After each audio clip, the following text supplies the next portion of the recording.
Señor esté con ustedes. Y con tu espíritu. Anuncio del Santo Evangelio según San Marcos. Gloria a ti, Señor.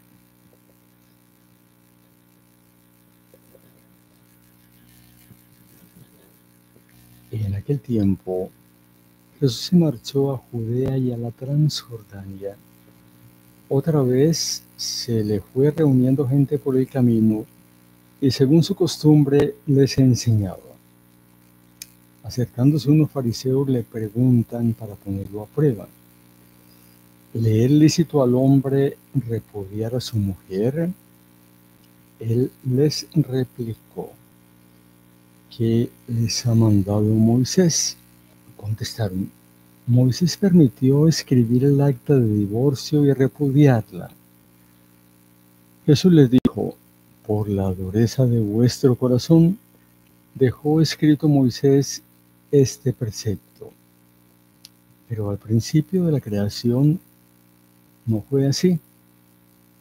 Dios los creó hombre y mujer. Por eso dejará el hombre a su padre y a su madre, se unirá a su mujer y serán los dos una sola carne.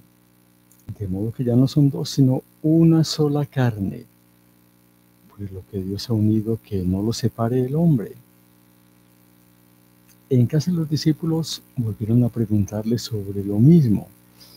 Y él les dijo: si uno repudia a su mujer y se casa con otra, comete adulterio contra la primera. Y si ella repudia a su marido y se casa con otro, comete adulterio.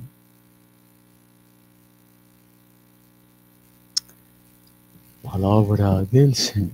Gloria a ti, Señor Jesús.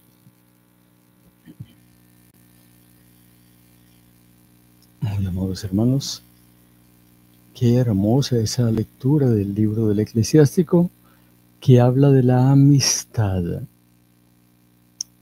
De la amistad. Y si para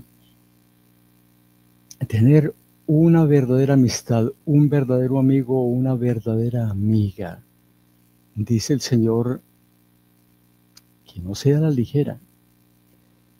Échatelo probado. Es decir, hay que probar esa amistad.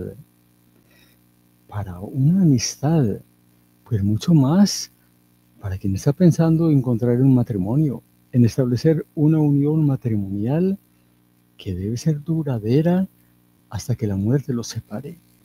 Pero quienes toman el asunto como tan deportivamente y se fijan únicamente en lo que aparece externamente o en lo que aparentan, porque a veces cuando se quiere conquistar a la otra persona, no se muestran las debilidades, sino que se trata de aparentar lo que no se es, o un poco lo que se es y aparentar mucho más.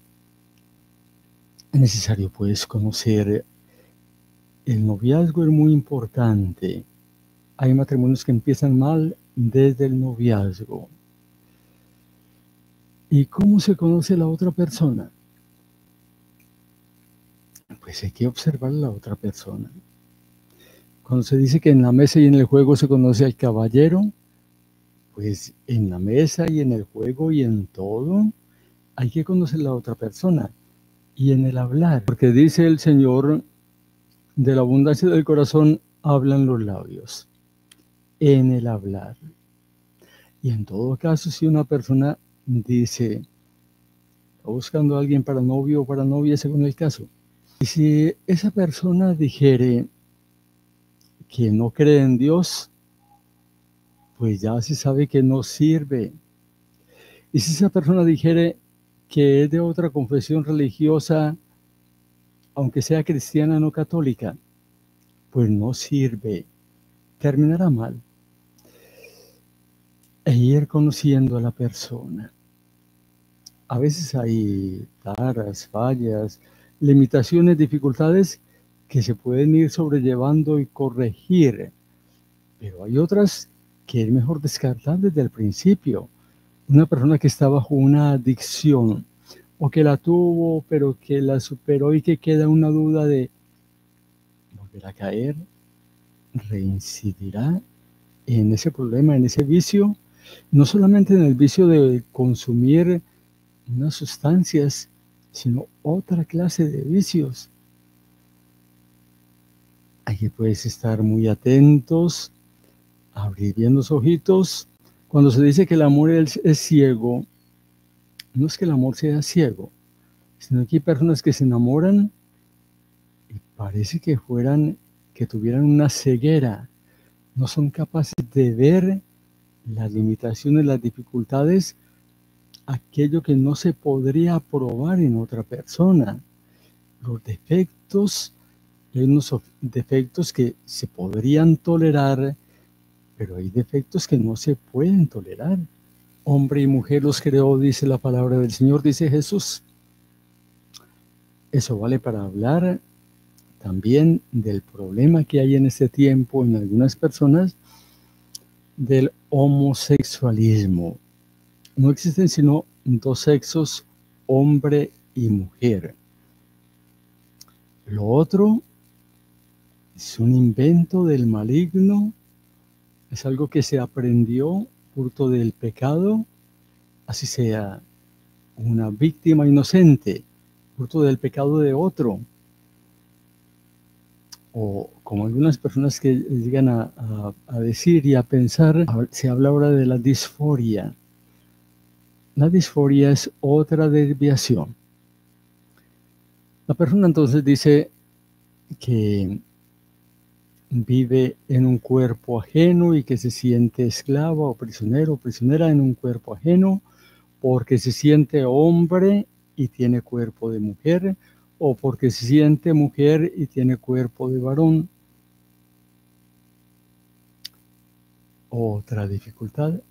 Y entonces las leyes van ayudando para que solucionen el problema y los adentran en un problema mayor.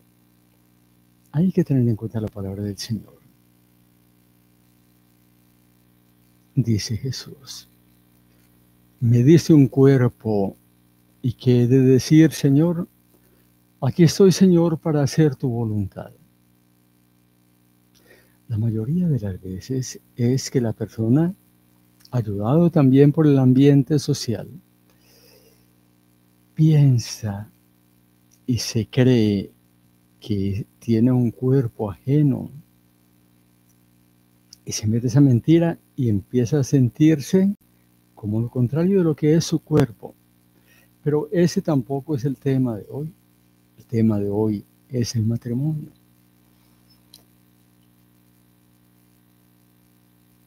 Una pareja se casa. Pues hay muchas parejas que están unidas, pero no están unidas con la bendición del Señor. Y se separan una y otra vez, en fin, y convierten su vida también como en un infierno. Pero hablemos de las parejas matrimoniales en la Iglesia Católica. El mundo está sufriendo una crisis en todos los órdenes y muchos matrimonios están sufriendo también una crisis en la vida matrimonial.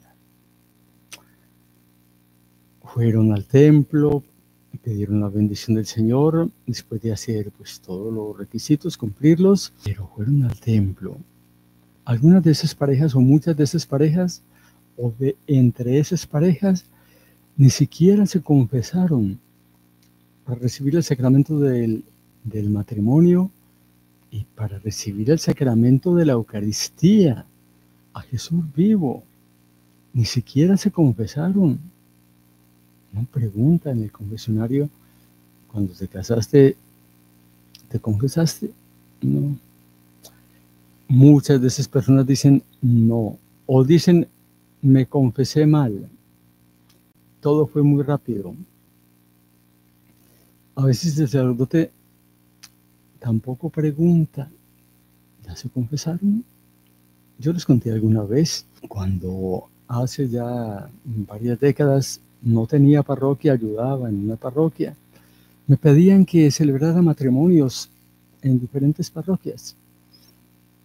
Y antes de empezar la celebración, acudía a los novios y les preguntaba, ¿ya se confesó? ¿Ya se confesó?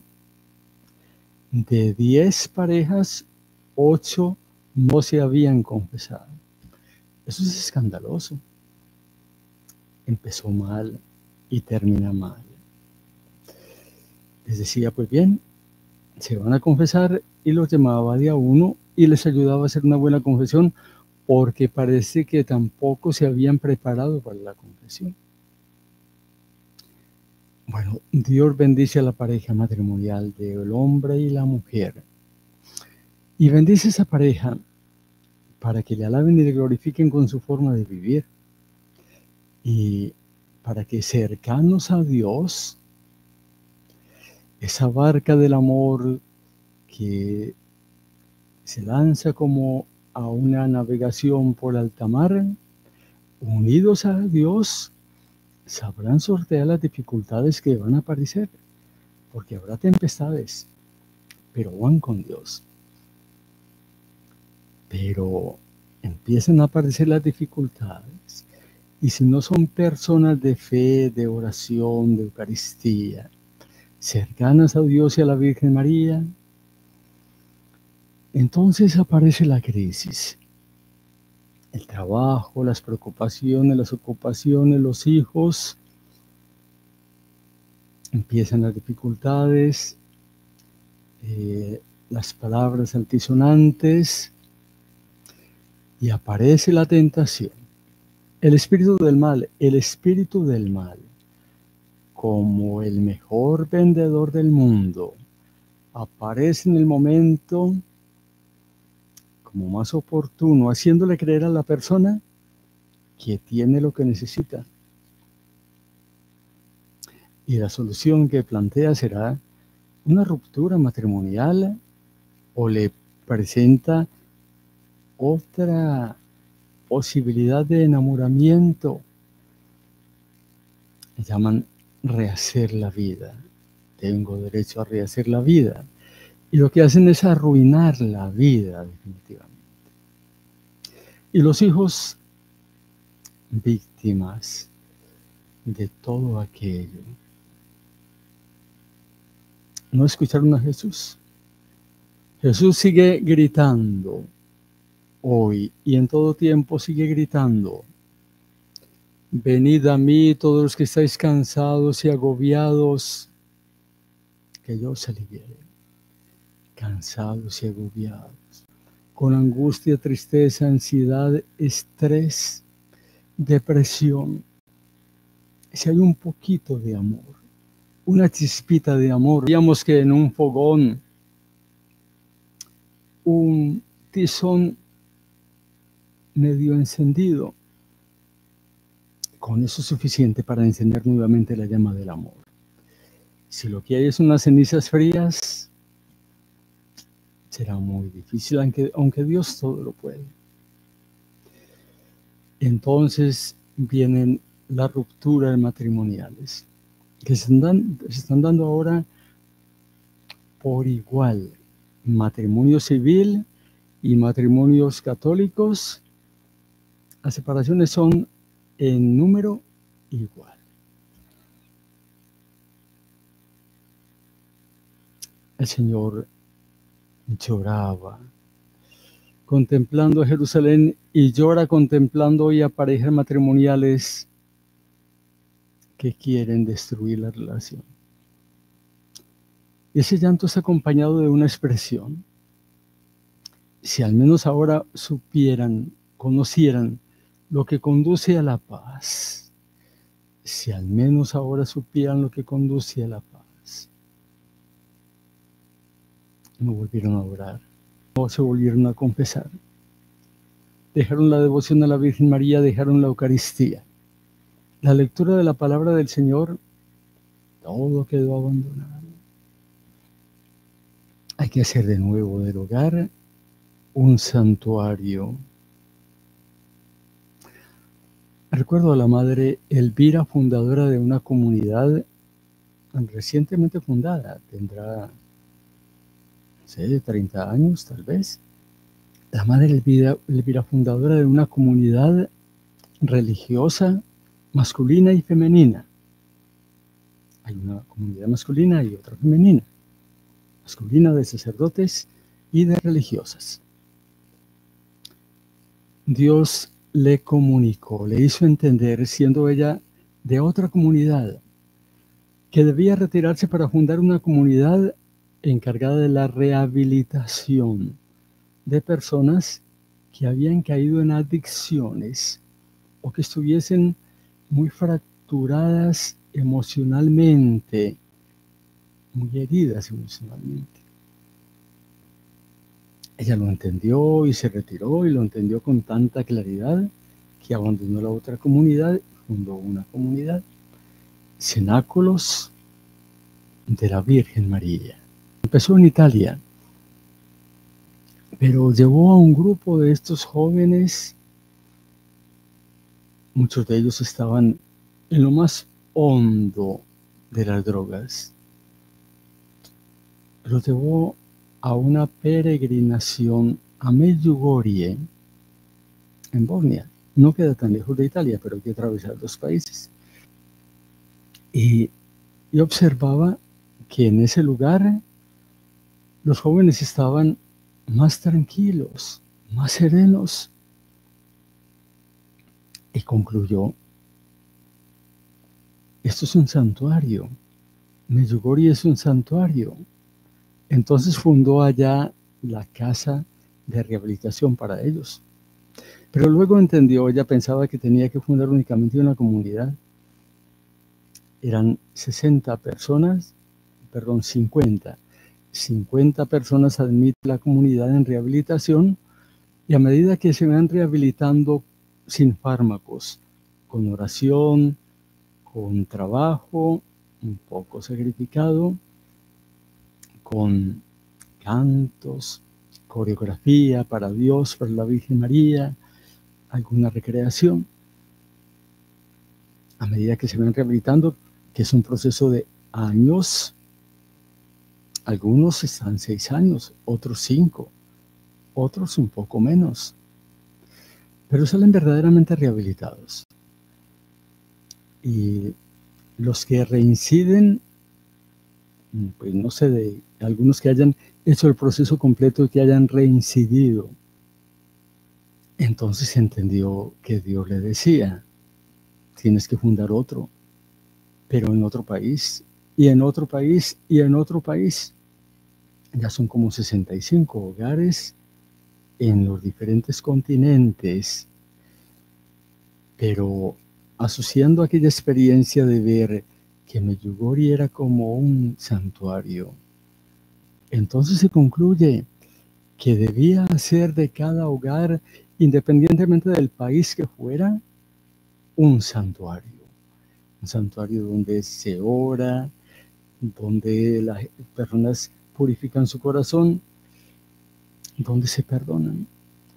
Ese es el camino para la salvación de los hogares. Hacer del hogar un santuario, oración y ir al sacramento de la confesión, la Eucaristía. Y necesariamente el camino que conduce a la paz necesariamente pasa por el perdonarse. Hay que pedirle al Señor también que sane las heridas. Y recordar: el que ama no causa dolor al ser amado. El que ama no causa dolor al ser amado y es capaz de sacrificarse por la persona amada. Esa frase debería estar en todos los hogares. Quien ama no causa dolor a la persona amada y es capaz de sacrificarse por ella. Esa persona amada es el cónyuge y los hijos. Hay hogares que se pueden salvar, pero es necesario sacrificarse. Es con oración y con sacrificio. Y hay que abandonar el pecado y hay que perdonar. Cuando digo oración, es hacer del hogar la iglesia doméstica. Se ora el Santo Rosario, otras oraciones, se va a la Santa Misa, se comulga, se adora la Eucaristía, se lee y medita la palabra del Señor en el hogar, se perdona. Desde el amor de Dios nuestro Padre, les dejo estas inquietudes.